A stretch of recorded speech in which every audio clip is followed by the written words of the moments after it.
बलूचिस्तान, सबको पता है कि वहाँ पे बहुत सारा प्रोटेस्ट चल रहा है और पाकिस्तानी स्टेट मतलब पाकिस्तानी मिलिट्री इन प्रोटेस्टर्स के अगेंस्ट एक क्रैकडाउन कर रही है।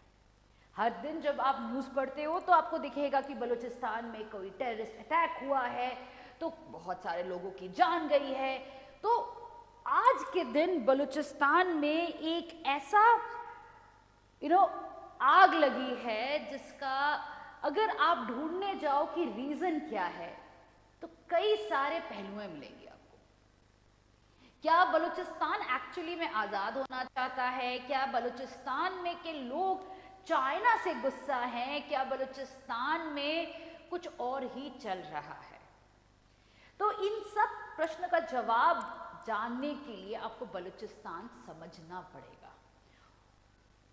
बलूचिस्तान के लोगों का जो इतने सारे जो डिमांड्स हैं वो क्यों हैं और इन डिमांड्स का रिस्पॉन्स कैसे करता है पाकिस्तानी मिलिट्री, इन सारी चीज़ों को अगर आप नहीं समझोगे तब आपको बलूचिस्तान की एक्चुअलिटी नहीं समझ में आएगी, रियलिटी नहीं समझ में आने वाली है। तो आज इस वीडियो में हम बलूचिस्तान को डिस्कस करेंगे। I am not planning to go to the history part. मैं ये नहीं डिस्कस करने वाली हूँ कि बलूची लोग कहाँ से आए हैं, क्योंकि उसमें कई सारे ओपिनियन बेस्ड अंडरस्टैंडिंग है कि कोई कहता है कि वो सेंट्रल एशिया से आए हैं, कोई कहता है कि they have come from Iran के तरफ से आए हैं। बहुत सारे ऐसे ओरिजिन स्टोरीज हैं। बट बलूचिस्तान में ये चीज़ है कि ट्राइबल आइडेंटिटी बहुत ही स्ट्रॉन्ग है।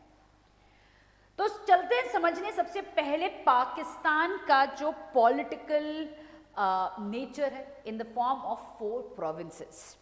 4 प्रोविंसेस हैं। एक है पंजाब, दूसरा है सिंध, तीसरा आता है आपका नॉर्थ वेस्टर्न फ्रंटियर प्रोविंस और चौथा है बलूचिस्तान। नाउ अगर आप इन 4 प्रोविंसेस को देख रहे हो, सबसे पावरफुल, चाहे वो पॉलिटिकली हो या मिलिट्री हो या फाइनेंशियली हो, चारों तरफ से जो सबसे ज्यादा पावरफुल है, सबसे ज्यादा कंट्रोल करता है पाकिस्तान को, वो है पंजाब। अब इंडिपेंडेंस के बाद पंजाबी लोगों ने एक ऐसा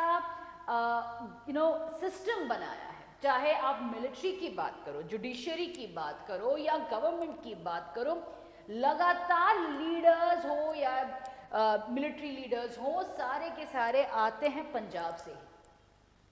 तो कहीं ना कहीं एक डोमिनेंस रहा है पंजाब का ओवर दी अदर 3 प्रोविंसेस, और यही डोमिनेंस है जो एक मेजर रीजन है कि बलूची लोगों को लगता है that they are ignored in their own country. But Balochi लोग अकेले नहीं हैं इस पर्टिकुलर रियलिटी के साथ, इस पर्टिकुलर नरेटिव के साथ। सिंध में आते हैं। सिंध में आता है कराची, राइट?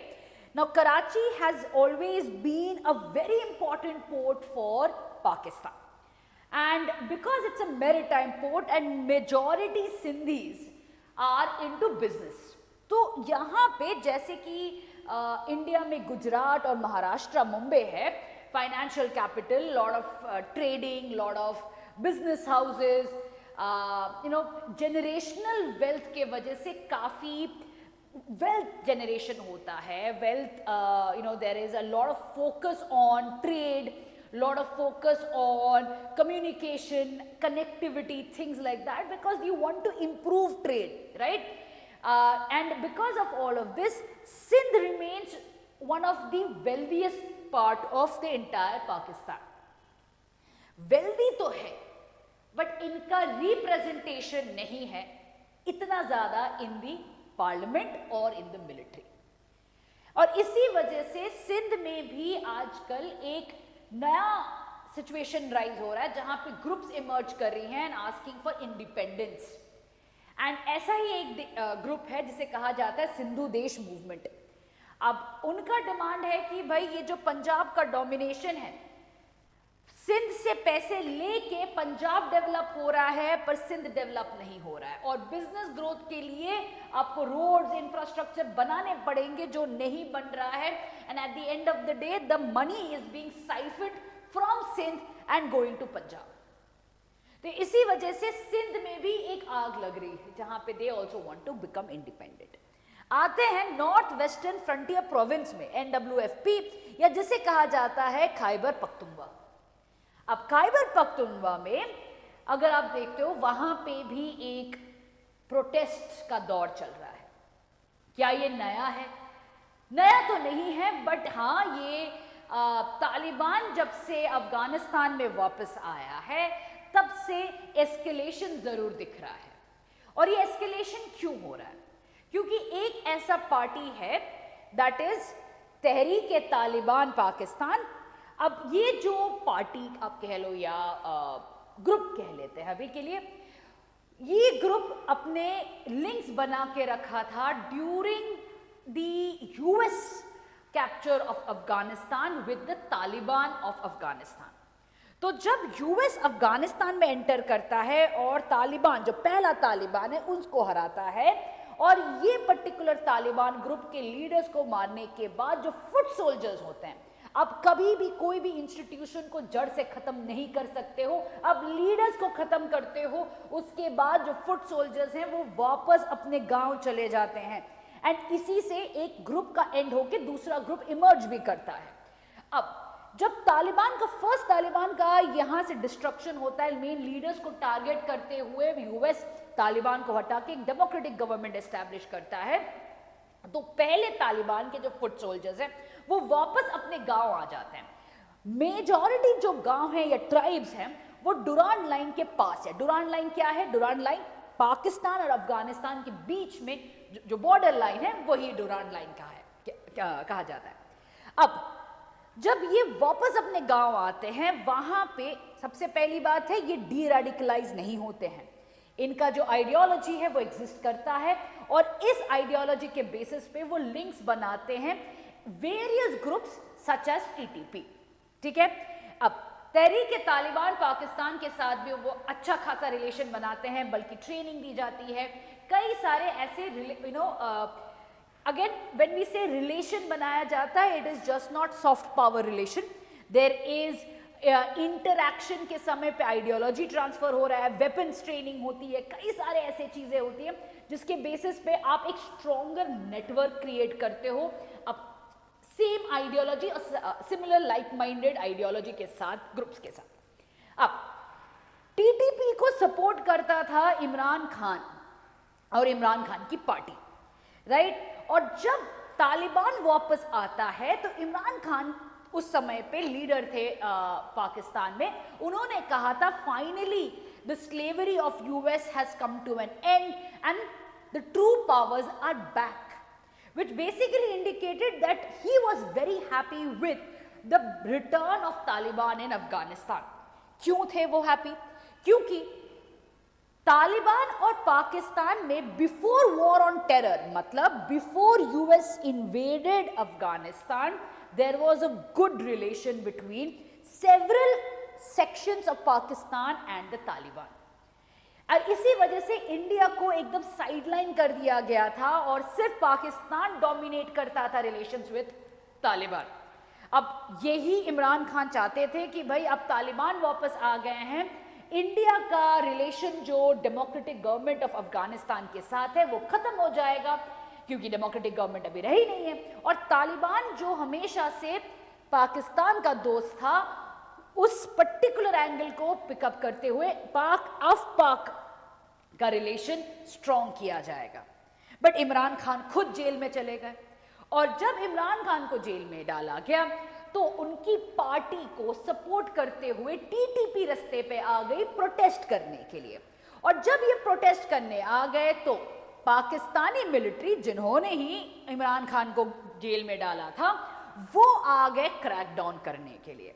अब वायलेंस का जवाब अब जब वायलेंस से देते हो तो कोई सल्यूशन नहीं आता है, जस्ट बिकॉज आपके पास बेटर वेपन्स हैं या आप ज्यादा लोगों को मार सकते हो, इसका मतलब ये नहीं है कि प्रोटेस्ट खत्म हो जाएगा, प्रोटेस्ट चलता रहेगा, बल्कि प्रोटेस्ट अब गुरिल्ला वॉरफेयर में कन्वर्ट हो जाएगा, जहां पे ऐसा वॉर खत्म करना मुश्किल हो जाता है। इंसर्जेंसी की तरह वो चलता रहता है, उस पर्टिकुलर चीज को एज अ स्टेट कंट्रोल करना मुश्किल है, because at the end of the day आप गोली मारोगे या क्रैकडाउन करोगे किन को? जो कि आपके सामने वायलेंस क्रिएट कर रहा है। बट जब ये वायलेंट एक्टिविटी के बाद घुल मिल जाते हैं या अफगानिस्तान चले जाते हैं बॉर्डर क्रॉस करके, then you can not crack down. And यही चीज चल रहा है खैबर पख्तूनख्वा में, जहां पे वायलेंस का साइक्लिक फॉर्म चल ही जा रहा है, बल्कि as I said the escalation has started. And जैसे जैसे जब भी इमरान खान का कोई स्टेटमेंट आता है कि भाई ये गलत है, शहबाज शरीफ की गवर्नमेंट गलत है, मिलिट्री गलत है, ये गलत है, खैबर पख्तूनख्वा में आपको वायलेंस दिखेगा। अब आते हैं बलूचिस्तान, जो कि है hero of the story. Balochistan में आने के व्हेन यू अंडरस्टैंड बलूचिस्तान, इनकी जो कहानी है, इनकी कहानी थोड़ी अलग है फ्रॉम खैबर पख्तूनख्वा, पंजाब या सिंध। यहां पे कई सारे स्ट्रैंड्स हैं और यही प्रॉब्लम है। जब हम बलूचिस्तान को समझने की कोशिश करते हैं, हमें लगता है कि सभी स्ट्रैंड एक ही ग्रुप में आ जाता है, एक ही आर्ग्यूमेंट है इनका। ऐसा नहीं है, देयर आर मल्टीपल वॉइसेस, और ये मल्टीपल वॉइसेस समझना जरूरी है। बलूचिस्तान कभी भी यूनाइटेड नहीं था, हमेशा इंटरनल ट्राइबल वॉरफेयर के वजह से, चाहे ब्रिटेन हो या उससे पहले हो या 1948 में पाकिस्तान के साथ जब वॉर हो रहा था, उस समय पे भी Balochi tribals never came together. बल्कि 1947 में एक बार कहा था कि नहीं, बलूचिस्तान आजाद रहने वाला है, because they did not want to be part of Pakistan. But 1948 में जब पाकिस्तान ने अपनी फोर्सेस भेज दी थी, तब Balochistan became part of Pakistan. अब उसके बाद कई बार और भी इंसरेक्शंस हुई हैं, प्रोटेस्ट हुए हैं, उसमें भी आते हैं। But if I give you a look of the timeline, 1958 से 59 एक अपराइजिंग हुआ था। उसके बाद आपका अगर देखोगे तो 1948 में first uprising, second uprising 58 to 59, third uprising 63 to 69, fourth uprising 73 to 77। तो ये अपराइजिंग्स होती रही हैं बलूचिस्तान में, बट कभी सक्सेसफुल नहीं हुई है, क्योंकि ये लोग एक साथ नहीं आए हैं। हमेशा कोई ना कोई ट्राइबल फैक्शन प्रो गवर्नमेंट रहा है, कोई ना कोई ट्राइबल फैक्शन न्यूट्रल रहा है। इसी वजह से इतने सारे अपराइजिंग्स के बावजूद government has remained the winner. Which government? Pakistani military. Her uprising में उन्होंने अपना पावर दिखा के अपराइजिंग को बंद कर दिया था। अब the second point then comes in कि बलूचिस्तान में इतने ट्राइबल जरूर हैं, इतना अपराइजिंग है, बट पाकिस्तानी मिलिट्री इतनी इंटरेस्टेड क्यों है बलूचिस्तान में? तो Balochistan, again let's go back to the map, तो आपको पता चलेगा it is 60% of the land of Pakistan, but has only 6% population. Interestingly, सबसे poor provinces इसी part में है आपका। मतलब जहां पे आप पता, you're talking about so much of land, वहां पे जो मेजॉरिटी लोग हैं वो इतने गरीब हैं कि उनको प्रॉपर एजुकेशन छोड़ दो, आप मेडिकल भी नहीं मिलता है। मेडिकल छोड़ो तो आपको ऐसे सिचुएशन आएगा कि वहां पे ना एम्प्लॉयमेंट है, ना प्रॉपर इंफ्रास्ट्रक्चर है, ना प्रॉपर बिजनेस हाउसेस है, कुछ भी डेवलपमेंट नहीं हुआ है। बट रिसोर्सेज ढेर सारा है, गोल्ड है, यूरेनियम है, और सबसे important access to the river है, sorry not the river, Arabian sea है, थ्रू वेयर? थ्रू ग्वादर। अब ऐसा सिचुएशन जहां पे लोग गरीब हैं, उनके पास कोई भी पावर नहीं है। क्यों? क्योंकि पंजाब डोमिनेटेड पाकिस्तानी गवर्नमेंट ने कभी भी बलोची लोगों के लिए कुछ नहीं किया है। ना कभी कोई बजट डिक्लेयर किया है, ना कोई डेवलपमेंट प्लान किया है। And because there week voices way so divided, Balochistan में उनको हमेशा सप्रेस किया गया है, जब भी कुछ मांग आई है सप्रेस किया गया है, और इसी पर्टिकुलर रीजन के वजह से इतने अपराइजिंग हुए भी हैं। अब इस पर्टिकुलर पॉइंट को आगे बढ़ाते हुए आते हैं सीपेक पे, China Pakistan economic corridor. CPEC की बात करते हैं तो यहां पे आता है आपका ग्वादर पोर्ट, यहां पे आता है आपका कराची जो मेन पोर्ट है पाकिस्तान का। अब चाइना के साथ पाकिस्तान ने इकोनॉमिक कॉरिडोर साइन किया था, जहां पे ये जो कॉरिडोर है वो कनेक्ट करेगा आपका China to the Arabian sea via Gwadar. ये बहुत इंपॉर्टेंट प्रोजेक्ट है चाइना के लिए। क्यों? क्योंकि एक ऑल्टरनेटिव रूट प्रोवाइड करता है, एक शॉर्टर रूट प्रोवाइड करता है to the strait of Malacca, जिसे मलक्का डायलेमा कहा जाता है। मलक्का डायलेमा क्या है? It's a very narrow strait जो कभी भी अगर ब्लॉक हो जाएगा तो चाइना का ट्रेड रुक सकता है। तो इसी वजह से चाइना ने दो ऑल्टरनेटिव रूट्स बनाए हैं, एक है चाइना पाकिस्तान इकोनॉमिक कॉरिडोर, एक है चाइना म्यांमार इकोनॉमिक कॉरिडोर। और चाइना म्यांमार इकोनॉमिक कॉरिडोर आज के दिन, बिकॉज म्यांमार हमेशा हलचल में रहा है, कभी मिलिट्री पावर में है तो कभी वहां पे सिविल वॉर चल रहा है, तो it's a chaos right now. तो China Myanmar economic corridor has been put on hold, but China Pakistan economic corridor is very important. एक बहुत इंपॉर्टेंट लिंक है चाइना के BRI प्रोजेक्ट में। और जब कोई भी वायलेंस होता है बलूचिस्तान में, वो अफेक्ट करेगा ग्वादर को और वो अफेक्ट करेगा सीपेक को, चाइना भड़क जाता है, क्योंकि this threatens China's bigger ambition of a BRI। And BRI belt and road initiative अगर आप देखते हो, it is not just about China's hegemonic aspiration. वो सिंपल हेजेमोनिक एस्पिरेशन से आप डिफाइन नहीं कर पाओगे, आपको समझना पड़ेगा कि चाइना को BRI से क्या मिल रहा है। चाइना का ट्रेड सिक्योर हो रहा है, चाइना का ट्रेड ग्रो करेगा, जिससे कि इकोनॉमिक ग्रोथ होगा चाइना का, और इकोनॉमी से ही चाइना हेजेमोन बनेगा।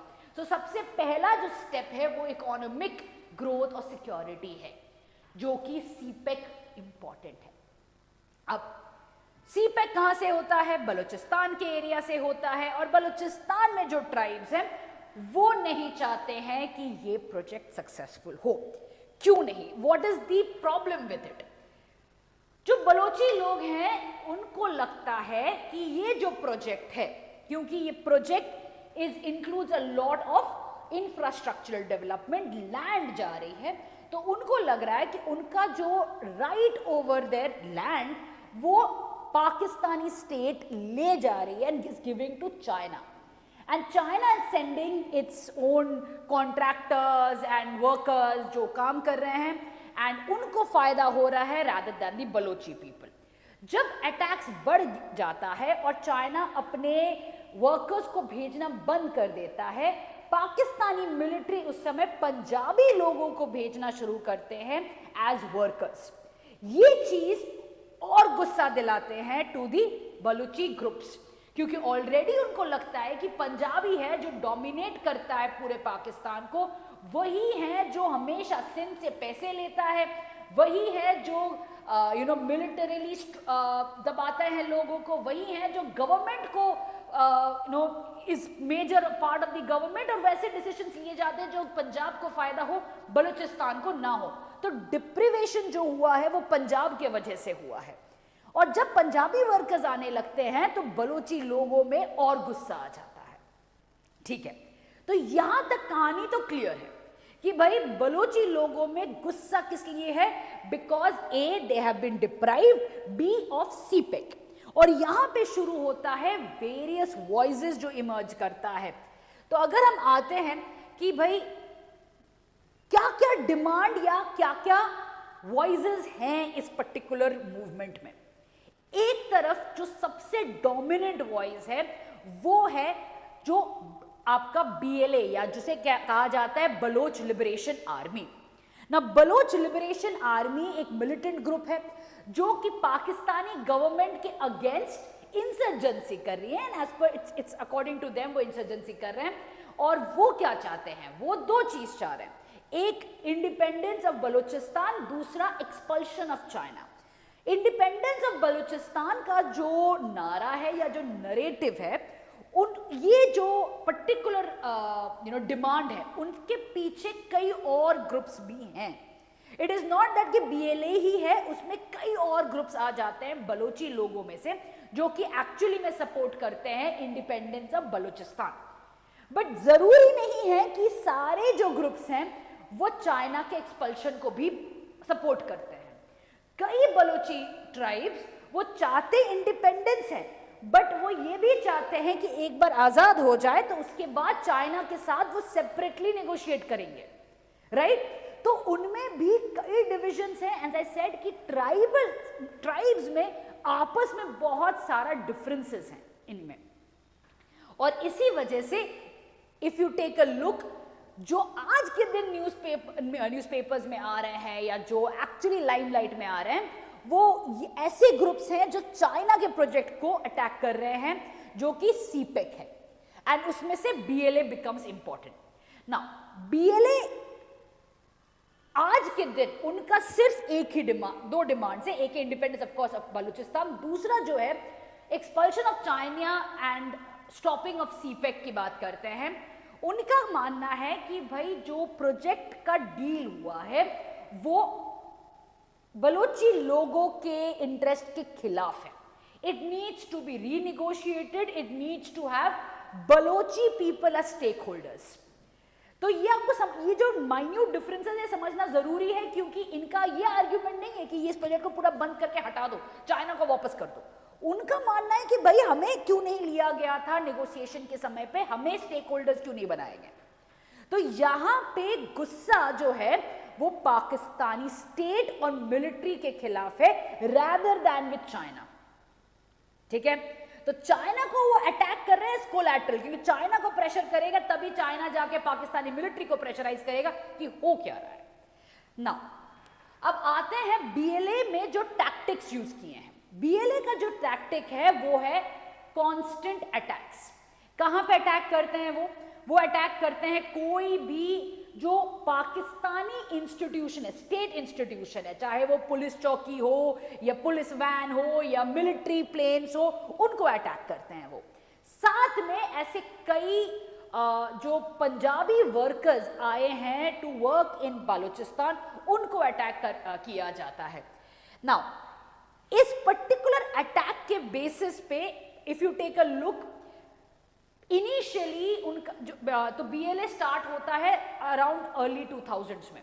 इनिशियली इतना सपोर्ट नहीं मिलता है, बट लास्ट फ्यू इयर्स में आप देखोगे कि बलोची लोगों में एक ज्यादा सपोर्ट आने लगा है टुवर्ड्स बीएलए। बल्कि आज के दिन में जो दूसरे सेपरेटिस्ट ऑर्गेनाइजेशन है जैसे कि Sindhu Desh from Sindh as well as TTP, वो सपोर्ट करने लगे हैं बीएलए में। क्यों? क्योंकि उनको लगने लगा है कि यही है तरीका। मे भी उनका एजेंडा सेम ना हो, उनका जो फाइनल आउटकम है वो भी ना सेम हो, बट बीएलए को इसलिए सपोर्ट कर रहे हैं क्योंकि एक ऐसा ऑर्गेनाइजेशन आ रहा है जो कि डायरेक्टली टारगेट कर रहा है towards the Pakistani military, and Pakistani military के खिलाफ सभी को प्रॉब्लम है, चाहे वो खैबर पख्तूनख्वा हो या सिंध हो या आपका बलूचिस्तान हो। इसीलिए सडन एक सपोर्ट आने लगा है towards BLA, right? So if you take a look, it is basically, अगर आप देखोगे एक एवरेज बलोच के लिए वो अपने आप को एक विक्टिम मानता है, और पंजाबी वर्कर्स जो हैं या जो स्टेट के representative, basically the police, they are seen as the oppressors.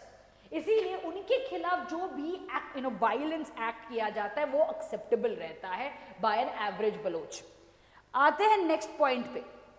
तो जैसे जैसे ये वायलेंस बढ़ता गया है, लास्ट एक साल में जनवरी 2024 से अगर आप देखोगे तो एक कंसोलिडेशन होना शुरू हो चुका है इन आर्म्ड ग्रुप्स का, और 2018 से लेके 2024 में एक ऐसा मूव आने लगा था जहां पे ये जो आर्म्ड इंसर्जेंसी है, despite having different agendas, they started coming together. But 2024 के बाद से एक मोमेंटम गैदर होता है जहां पे दूसरे ग्रुप्स जैसे कि टीटीपी हो गया, सिंधु देश हो गया, ये सारे साथ में आने लगते हैं, राइट। एंड इनका क्या कॉमन गोल इमर्ज करता है, उनके, मैं बार बार एक चीज दोहरा रही हूं, एजेंडाज अलग है, सबको कुछ और चाहिए, किसी को इंडिपेंडेंस चाहिए तो किसी को इंडिपेंडेंस प्लस चाइना को हटाना चाहिए, किसी को ज्यादा फाइनेंशियल चाहिए, ग्रोथ चाहिए, तो किसी को अफगानी भाइयों का दर्द बांटना है, तो इमरान खान की आजादी चाहिए, बहुत सारी डिमांड्स हैं। बट ये लोग सारे एक साथ आ जाते हैं एक कॉमन गोल के साथ, जो है to fight against the Punjabi dominated Pakistani state, ठीक है। और इस पर्टिकुलर कॉमन गोल के लिए ये एक दूसरे को सपोर्ट करने लगते हैं।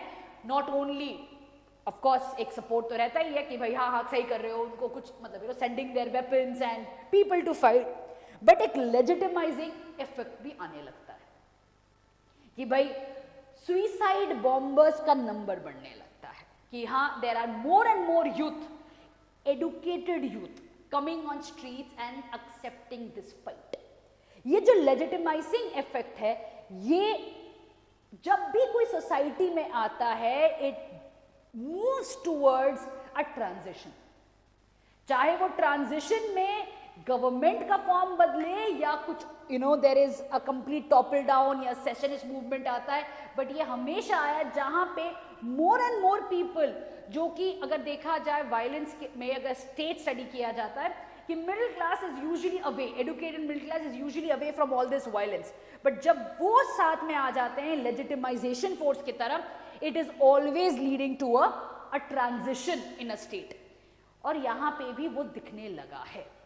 अब आते हैं नेक्स्ट पॉइंट, दैट इज ये जो वायलेंस हो रहा है बलूचिस्तान में, उसका इंपैक्ट क्या है इन द नेबरहुड। तो बलूचिस्तान का जो एरिया है, जब डुरांड लाइन बना था प्लस ईरान और पाकिस्तान के बीच में बॉर्डर बनाई गई थी, उस समय पे अ पार्ट ऑफ बलूचिस्तान, जो सिस्तान बलूचिस्तान कहा जाता है, ईरान में रह गया था, ईरान का पार्ट है एक्चुअली। अब जब बलूचिस्तान में ये इतना वायलेंस शुरू होता है और बीएलए इसको एज अ ग्रुप आगे बढ़ाने लगता है, it kind of fuels the entire violence. वहां पे एक ऐसा सिचुएशन आया था जनवरी 2024 में, जब पाकिस्तान ने ईरान पे उंगली उठाते हुए कहा कि ईरान सपोर्ट कर रहा है बीएलए को। तो पाकिस्तान को आज एक कोई ना कोई चाहिए जो भाई किसी न किसी से तो बीएलए को सपोर्ट मिल रहा है, otherwise they themselves will never accept कि उनकी गलती है, उनको हमेशा कोई और चाहिए, राइट, कोई और दुश्मन है। तो उन्होंने ईरान पे उंगलियां उठाई थी, जिसके वजह से ऐसा एस्केलेशन हुआ था, मिसाइल्स एक्सचेंज हुई थी और ऐसा लगा था कि वॉर में जाने वाला है पाकिस्तान और Iran, but brink of war से वो पीछे हट गए थे। बट तब से टेंशन काफी हाई है between Iran and Pakistan. Balochistan में वायलेंस का स्पिल ओवर के वजह से ईरान ने अपने बॉर्डर्स को काफी सिक्योरिटाइज कर चुके हैं वो लोग, और उनको हमेशा डर है कि इसका स्पिल ओवर डेफिनेटली पड़ेगा इन द नेबरहुड। अब आते हैं नेक्स्ट चीज पे, जो है कि एक और section of the Balochi movement, जो कि एक पीसफुल नॉन वायलेंट मूवमेंट है, led by women, specially Mahrang Bloch.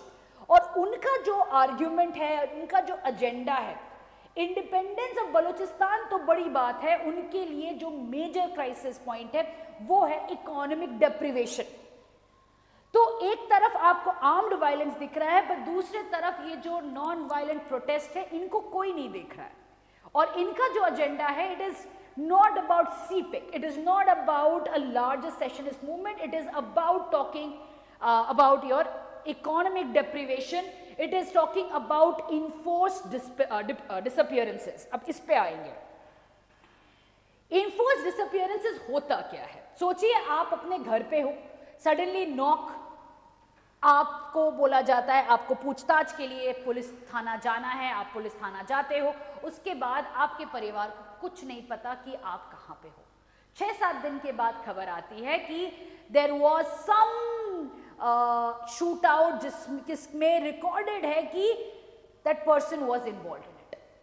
उसके बाद या जेल या गायब हो जाते हैं, और ऐसे हजारों के तादाद में हुआ है इन बलूचिस्तान। इसको इन्फोर्स डिसअपीयरेंसेस कहा जाता है।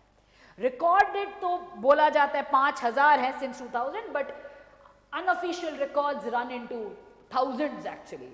Now, इनका जो आवाज है ये धीरे धीरे दब जाता है जब बात वायलेंट ग्रुप्स की आती है, आर्म्ड ग्रुप्स पे इतना फोकस जब होता है. Now if you look at August 2024 से, क्योंकि अगस्त 2024 में एक बड़ा टेररिस्ट अटैक हुआ था, उस समय से एक नया गिमिक समझ में आता है, एक नया एंगल स्टोरी का समझ में आने लगता है. अब ये एंगल है क्या? कई सालों से, दैट इज जब से यूएस ने अपना वॉर ऑन टेरर डिक्लेयर किया था और पाकिस्तान को अपना अलाई बनाया था in this war on terror, उस समय पे परवेज मुशर्रफ ने वॉर ऑन टेरर का सपोर्ट लेते हुए बलूची लोगों को कहा था कि ये टेररिस्ट हैं, और उन्होंने एक पॉलिसी अपनाया था किल एंड डंप. मतलब लोगों को उठाया जाता था, इनोसेंट पीपल, उनको मार के डंप किया जाता था, और लोगों को पता भी नहीं था कि उनको मारा गया है, कुछ हुआ है, and suddenly people were vanishing, people were disappearing. कुछ नहीं आइडिया था कि क्या हो रहा है इनका. And these disappearances continued from government to government.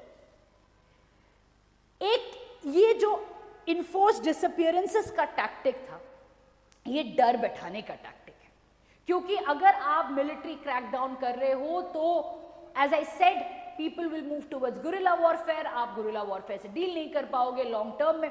तो at the end of the day ये डर बैठाने का टैक्टिक यूज किया था परवेज मुशर्रफ ने, और ये चल रहा था. बट परवेज मुशर्रफ के जाने के बाद जब you take a look at the last few years that of Imran Khan की गवर्नमेंट के समय पे ये जो किल एंड डंप टैक्टिक था ये थोड़ा सबड्यू हो गया था, गवर्नमेंट नहीं कैरी आउट कर रही थी. बट लास्ट 2-3 साल में ये फिर से पिकअप हुआ है, और आज के दिन में अगर आप देखते हो अगस्त 2024 से लेके नवंबर 2024 में the numbers have actually escalated to more than 10,000 unofficial records में. एंड ये जो इन्फोर्स डिसअपियरेंसेस हैं, ये एक ऑफिशियल टैक्टिक बनने जा रहा है, जहां पे एक तरफ पुलिस क्रैकडाउन कर रही है, मिलिट्री क्रैकडाउन कर रही है, दूसरी तरफ इनोसेंट बलूची लोगों को उठाया जा रहा है ताकि ये प्रोटेस्ट का साइकिल दब जाए. अब आते हैं कि स्टेट पॉलिसी में. तो शहबाज शरीफ की गवर्नमेंट ने परवेज मुशर्रफ की गवर्नमेंट का टैक्टिक तो अपना लिया, but we all know he is a puppet. वो वही करते हैं जो पाकिस्तानी मिलिट्री कहती है, और पाकिस्तानी मिलिट्री आज के दिन में सिंपल सी बात है कि भाई कुछ भी कर लेंगे बट बलोची लोगों को दबा के रखेंगे. क्यों? क्योंकि सीपेक होना जरूरी है. उनके लिए चाइना को जवाब देना कि भाई हाँ हाँ सब कुछ हमारे कंट्रोल में है, ये कहना जरूरी, बहुत जरूरी हो गया है. बट जब भी आप ऐसे वायलेंस की तरह से आप रिस्पॉन्ड करोगे on from the opposite side, violence कोई ना कोई आपका रिस्पॉन्ड वायलेंटली ही करने वाला है. There will always be some kind of an uprising. You can take examples in history. Violence has never yielded in peace. हमेशा there will, वो थोड़े दिन की बात है, फिर से there will be an uprising. And the only way out is some kind of a negotiation, जो कि पाकिस्तानी मिलिट्री नहीं करना चाहती है, क्योंकि नेगोशिएशन में आओगे तो it will show your weak hand, right. तो इसी वजह से they don't want to do it. Instead what they are doing is more and more suppression using the fear factor would always lead to more and more armed violence by the BLA. और ये चलता ही जा रहा है. अब ऐसा हालत आ गया कि चाइना ने कह दिया कि भाई हम अपने प्राइवेट मिलिट्री कॉन्ट्रैक्टर्स भेज रहे हैं क्योंकि पाकिस्तानी मिलिट्री से हो नहीं रहा है. और जब पाकिस्तानी मिलिट्री आज के दिन एकदम कोने में आ गई है तो who does it blame? India. अब इंडिया में सही, I found this very interesting report जो ग्लोबल टाइम के इन्वेस्टिगेशन रिपोर्ट में आता है कि भाई हाँ एविडेंसेस हैं कि इंडिया ने टेररिज्म को सपोर्ट किया है बलूचिस्तान में. यही तो माना जाता है, राइट, कि इंडिया का हाथ है कि नहीं वो कोई नहीं कह सकता है क्योंकि वो इंटेलिजेंस रिपोर्ट्स हैं. Nobody is going to come and say कि हाँ हाँ भाई इंडिया के, इंडियन गवर्नमेंट के वहां पे deep, there are assets there. और अगर है तो वी आर नॉट, कोई सरप्राइज तो नहीं है, हर कंट्री का एसेट्स रहता है, राइट? अगर है तो that's excellent news actually, but कोई एविडेंस नहीं हो सकता है।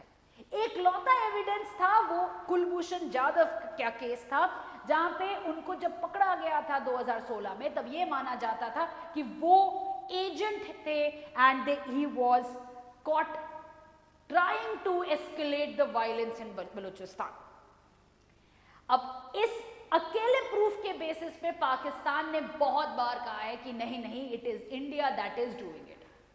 इंडियन गवर्नमेंट के साइड से सिर्फ 2 स्टेटमेंट्स आई हैं। एक 2016 में जब हमारे प्रधानमंत्री ने कहा था कि बलोची भाई और बहनों का जो ही basically address them and said कि वो हमारे भाई बहन हैं, एंड दे सेड दैट कि इंडिया स्टैंड्स विद देम। दूसरा आया था जब कई Balochi activist as well as leaders ने कहा था कि भाई इंडिया का राइट एंड रिस्पॉन्सिबिलिटी है to fight for the Balochi people.